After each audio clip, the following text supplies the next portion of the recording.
November 29, 2007. Nang maganap ang isang pangyayari na talagang tumatak sa kasaysayan ng Pilipinas sapagkat sundalo laban sa kapwa sundalo at mga miyembro ng Special Action Force ang nagpalitan ng bala. Nangyari ang lahat ng ito nang lusubin ng mga sundalong kaanib sa grupong Magdalo at ng ilang mga sibilyang may bitbit na matataas na kalibre ng baril ang Manila Peninsula Hotel sa Makati. Balak ng grupo na magsimula ng kudeta para pababain sa pwesto ang nooy presidente na si Gloria Macapagal Arroyo. Subalit nang dahil sa ginawa nilang pagtatangkang kudeta at pagpasok sa Manila Peninsula Hotel ay libong mga sundalo ang kinaharap nila at nang dahil sa kanilang pagmamatigas ay sapilitan silang pinasok ng mga tangke, pinaulanan ng bala at hinagisan ng mga tirgas sa loob dahilan upang mapatras at kalaunay sumuko rin. Maging ang mga leader nito na walang iba kundi sina Antonio Trillanes at General Danilo Lim. Pero ano nga ba talaga ang tunay na kwento sa likod ng pagtatangkang kudeta ng mga ito? Well, manood ka lang dyan kaibigan dahil ating babalikan ang kwento natin na guriang The Manila Peninsula Siege.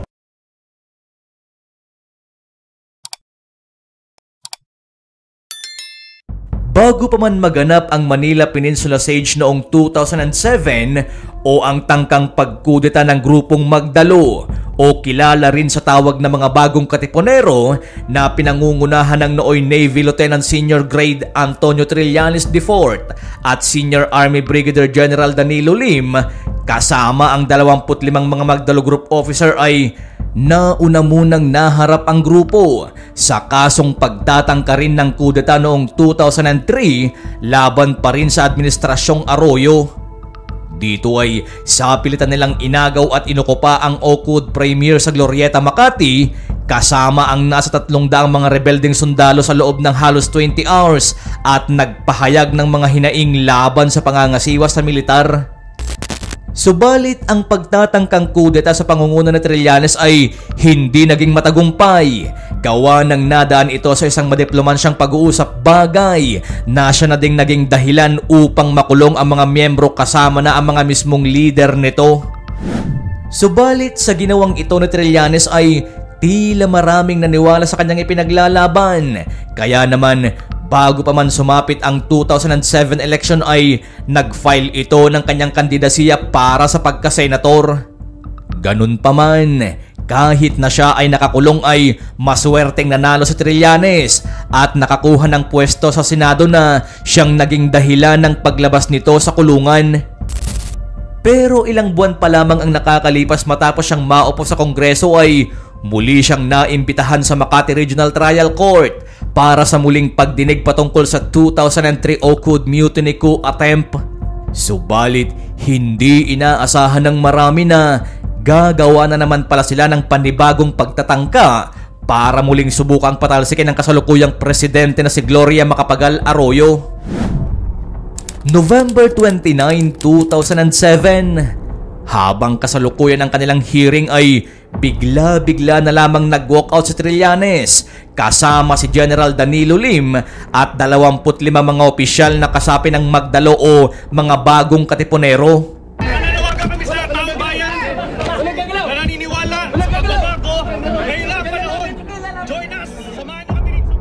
Dahil sa ginawa ng mga ito ay nagsimula ang mainit na tensyon sa pagitan ng mga sundalong tapat sa pamahalaan kontra sa mga sundalong pumanig sa rebelyon at mga sibilyang suportado ang Magdalo. Ganun pa man ay hindi nagpatinag ang grupo ni Trillanes at nagsimulang nagmarcha ang mga ito sa ilang bahagi ng Makati Avenue habang dala ng mga kasamang sundalo ni Trillanes ang mga mahahabang mga baril, mga bandila at pin ng Magdalo. Sumama rin sa kanilang grupo ang dating pangalawang pangulo na si Chofisto Gingona Jr. at Captain Nicanor Faeldon. Tinawag ang kanilang pagkilos bilang new edge sa simbolo ng kanilang panawagan na magbitiw na sa pwesto ang Pangulong Gloria Macapagal Arroyo. Matapos ang ilang minutong paglalakad ay napagkasunduan ng mga ito na dumiretso sila sa Manila Peninsula Hotel na noong mga araw na yon ay madaming mga sibilyan ang nasa loob ng mismong gusali. Naging mas mainit man ang tensyon sa labas pa lamang ay tuluyan pa ring nakapasok ang grupo ni Trillanes at inukupa ang second floor ng hotel. Nang dahil dito ay agad na idineklara ng Philippine National Police ang red alert status sa Metro Manila. Kasabay nito ang utos ni Police Director Jerry Barrias, hepe ng National Police Region Police Office, na ang lahat ng tao sa hotel ay lumikas na para sa kanilang kaligtasan. Pero sa kabila ng mainit na tensyon ay sinabi ni Mariano Garchitorena, Public Manager ng Manila Pen, na mababait naman sa kanila ang mga tauhan ni Trillanes at walang staff na naabuso. Nangako umano sa kanila si Trillanes na wala silang intensyon na saktan ng sinumang sibilyan, maging ang mga staff ng hotel. Samantalang sa loob ay nagpa-unlock naman ng panayam ang kampo ni Trillanes at sa kanilang pahayag ay matapang silang nanawagan na magbitiw na sa pwesto ang Pangulo. Subalit sa kabila nito ay walang naging tugon ang pamahalaan, bagkos ay 5 tangke ang kaagad na ipinadala ng AFP na siyang pumwesto sa harapan mismo ng Manila Pen Hotel. Kasabay din nito ay ang pagdating ng tinatayang nasa 1,500 na mga sundalo at SAF Commando na siyang pumalibot naman sa buong building. Hindi nagtagal, pagpatak ng 2:00 ng hapon nang makakuha ng warrant of arrest mula kay Judge Oscar Pimentel ng Makati Regional Trial Court si Director Jerry Barrias, ay nagbanta na ito sa kampo ni Trillanes at sinabing hanggang 3:00 lang ng hapon ang kaya nilang ibigay para sumuko na sa mga otoridad. Subalit sa halip na sumuko ay nagmatigas pa ang grupo. Ayon pa kay Danilo Lim ay ang kanilang ginagawa ay para bigyang daan ang pagkakaroon ng isang bagong gobyerno. Ganun pa man ay sinubukan pa ring hintayin ng mga kapulisan kung magbabago ba ang pasya ng kanilang grupo, subalit matigas ang kanilang paninindigan at ang pagbabanta ni Director Jerry Barrias ay tila ipinagsawalang bahala lamang ni Trillanes at Lim. Pagsapit nga ng 3:00 ng hapon na siyang ibinigay na ultimatum ng mga otoridad ay wala pa ring indikasyon na nakikita para lumabas at sumuko ang mga sundalong nasasangkot sa rebelyon na pinangungunahan ni Lim at Trillanes. Kaya naman, bago pa ang pagpatak ng 4:00 ay pumwesto na ang mga sundalo at SAF Commando, suot ang kanilang full battle gear at gas mask. Maya-maya pa ay dito na umalingaw-ngaw ang mga putok ng baril, indikasyon na nagkakapalitan na ng putok ang dalawang panig. Sa kabilang banda, alam ng grupo ni Trillanes na wala silang laban sapagkat libo ang kanilang kalaban, samantalang 24 na rebeldeng sundalo lamang ang nasa kanilang panig. Ganun pa man ay malakas pa rin ang loob ng mga ito na makipagpalitan ng putok. Makalipas ang kalahating oras, 4:30 ng hapon at dahil pa rin sa pagmamatigas ay tuluyan ng binasag ng SWAT team ang ilang mga bintana ng hotel para hagisan ng mga tear gas. Dahil dito ay mas lalong tumaas ang tensyon dahil maging ang mga media na nasa loob ay damay na dahil sa usok na ibinubuga ng mga tear gas. Subalit talagang matigas pa rin ang kampo ni Trillanes at nanindigang hindi pa rin sila susuko anuman ang mangyari. Kaya naman 10 minuto makalipas ang 5:00 ng hapon, dahil sa pagmamatigas, gamit ang mga armored fighting vehicle o mga tangke ay sa pilitan ng pinasok ng mga sundalo ang mismong lobby ng hotel. Dahil sa pwersadong pagpasok ng mga tangke ay agad na nakapasok ang mga sundalo sa loob ng hotel.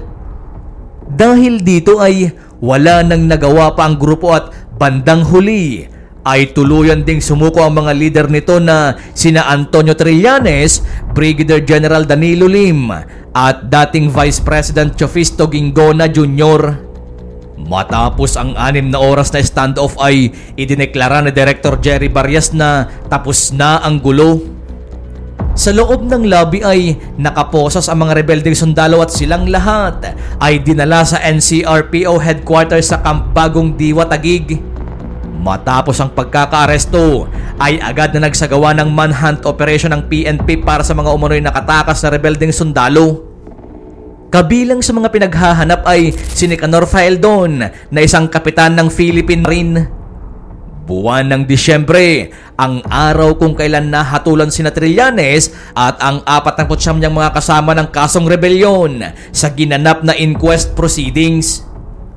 Makalipas ang 3 taon, 2010 ay sumuko si Nicanor Faeldon sa mga otoridad, subalit kalaunan ay binigyan lamang din siya ng amnestia ni Pangulong Benigno Aquino III at sa kabila ng mga nangyari ay itinalaga pa rin siya bilang pinuno ng Bureau of Customs at Bureau of Corrections.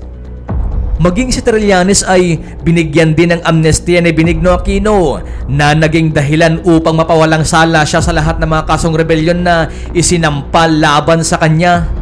Pero matapos mahalal muli sa Senado si Trillanes ay tila naging isang malaking tinik siya sa lalamunan ng sumunod na Pangulo na si Pangulong Duterte. Hindi nagtagal ay nilagdaan ni Pangulong Duterte ang Proclamation No. 572 upang kanselahin ang amnestia na iginawad kay Trillanes. Subalit, ibinasura lang ng Makati Regional Trial Court ang petisyon ng Pangulo dahil sinasabing ang amnestiyang iginawad kay Trillanes ay final at executory. May ilang nagasimpatya sa sinabi ni Trillanes na ang tanging layunin ay reforma at pagbabago, ngunit ayon sa kanila, dapat ito ay idinaan sa legal na pamamaraan. Samantalang may ilan naman na kinondena ang kanilang naging aksyon dahil isa itong labag sa batas at nagdulot lamang ng kaguluhan sa bansa.